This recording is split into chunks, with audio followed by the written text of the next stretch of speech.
The story of monarchy is filled with splendor, power, and intrigue, but also with disturbing tales that blur the boundaries of morality, myth, and madness. Among the strangest accounts ever whispered in the corridors of history is the story of a queen who, according to legend, gave birth to her own brother. Whether truth, misinterpretation, or symbolic storytelling meant to smear her name, this bizarre tale raises more questions than answers. How could such a claim exist? And what does it reveal about the nature of politics, ancient belief systems, and the way rulers were perceived in their time? Today, we will explore the chilling mystery of this queen, her reign, and the strange story that has cemented her in the shadowy annals of history. The queen in question is often associated with stories of dynasties where bloodlines had to be kept pure at all costs. Ancient royalty was obsessed with divine legitimacy, and marriages between close relatives were not only common but encouraged. In Egypt, for example, pharaohs often married their sisters to reinforce their godlike image, ensuring that power never left the sacred royal bloodline. Yet while incestuous unions are shocking enough, the story of a queen giving birth to her own brother takes the practice to a whole new level of strangeness. Was this queen truly guilty of an act so twisted, or was the tale a political weapon designed to destroy her reputation? The legend is most closely tied to Queen Olympias of Epirus, the mother of Alexander the Great. She was a woman feared and revered for her intensity, her mysticism, and her ruthlessness. Olympias was deeply immersed in strange religious rites, particularly the cult of Dionysus, which involved wild rituals, snakes, and symbolic rebirths. It was whispered among her enemies that she engaged in dark practices to secure her influence. When her political rivals wished to tarnish her image, they spread rumors that blurred myth and reality. One of those stories was that Olympias became pregnant under divine circumstances and gave birth not only to her child, but also to her sibling, a grotesque distortion of the symbolic rebirth rituals she practiced. But the story does not end with Olympias. Some historians suggest the legend could have originated elsewhere,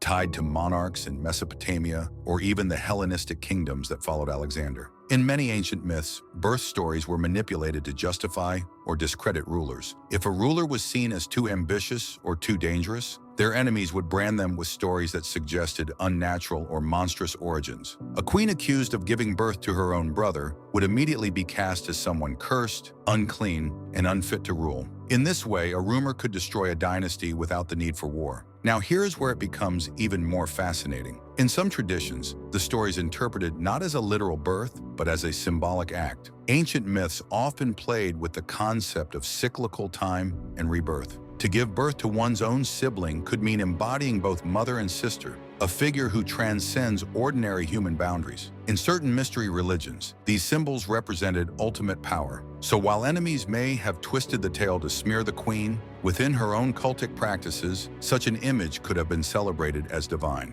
She was not a scandalous woman in her own eyes, but rather the living symbol of creation and rebirth. This raises the question of how much of what we know about her is true and how much is rumor. Ancient writers were notorious for exaggeration, especially when women wielded too much influence. In patriarchal societies, powerful queens were often depicted as monstrous, unnatural, or sexually deviant. Consider Cleopatra, who was portrayed by Roman historians as a temptress who destroyed men with her beauty, when in reality she was a shrewd strategist and politician.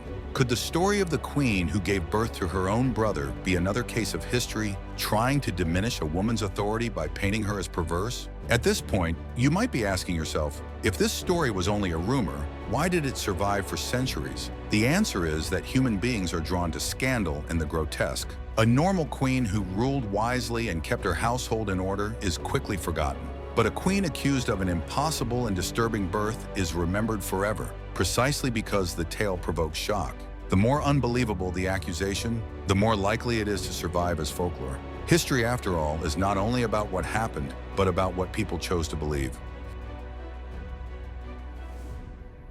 Let us pause here and consider something important. When we think of myths and legends, we often separate them from politics. But in reality, they were tools of power. A story could be as powerful as an army, shaping public opinion and turning allies into enemies. Imagine being a rival king, trying to rally your people against a powerful queen. What better weapon could you wield than to declare her monstrous, a woman who birthed her own brother, a violation of natural and divine law? This was psychological warfare long before the term was invented. Yet as disturbing as the story is, it should not distract us from the queen's real accomplishments.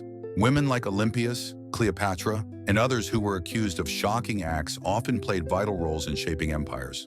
Olympias, for instance, ensured that her son Alexander would inherit the throne. She was cunning, unafraid of bloodshed, and unshakable in her ambition. The fact that such legends followed her only proves how much she frightened her enemies. The story of the queen who gave birth to her brother, then, might not be evidence of her corruption, but rather proof of her power. Still, we must acknowledge that in some ancient societies, the line between myth and reality was blurred. People genuinely believed that gods could impregnate mortals, that children could be born of impossible unions, and that rulers were capable of supernatural acts. The queen who gave birth to her brother may not have been real in a physical sense, but in the minds of ancient people, such things were not impossible. If they believed it, then the story shaped how they behaved, how they resisted, and how they submitted to her rule. What makes this story especially haunting is that it forces us to confront the strange ways human beings justify power. If rulers had to appear divine, then stories of unnatural birth could either strengthen or destroy them. To some, the queen was a sacred figure who embodied both mother and sister, a sign of eternal rebirth. To others, she was a monstrous violation of nature, unworthy of the throne. Both versions of the story could exist at the same time, depending on whether you were friend or foe. This is why the story endures. It is not simply about a grotesque rumor. It is about how power is remembered, how myths shape reality, and how women in positions of authority were targeted in ways that men rarely were. No one accused male kings of birthing their brothers, but queens could be attacked with such impossible claims because their very bodies became battlegrounds for politics. To accuse a queen of unnatural childbirth was to strike at the core of her identity as a woman and ruler. As we near the end of this story, let us reflect on what it truly means. The tale of the queen who gave birth to her own brother is not a story of biology, but of mythology, politics, and fear. It tells us more about the people who spread it than about the woman herself. She may have been a brilliant strategist, a devoted mother, and a fearless ruler. But history chose to remember her through the lens of scandal, because scandal is what survives. And perhaps that is the greatest tragedy of all. Behind the myth, there was a real woman with ambitions, emotions, and intelligence. But she became trapped in a story she may never have recognized as her own. The truth of her life is lost, replaced by a legend that is both fascinating and horrifying. Yet in some way, she achieved what all rulers dream of: immortality. For we are still speaking her name, still retelling her story, still captivated by the bizarre tale of the queen who gave birth to her own brother. If this tale intrigued you, then you will not want to miss what comes next.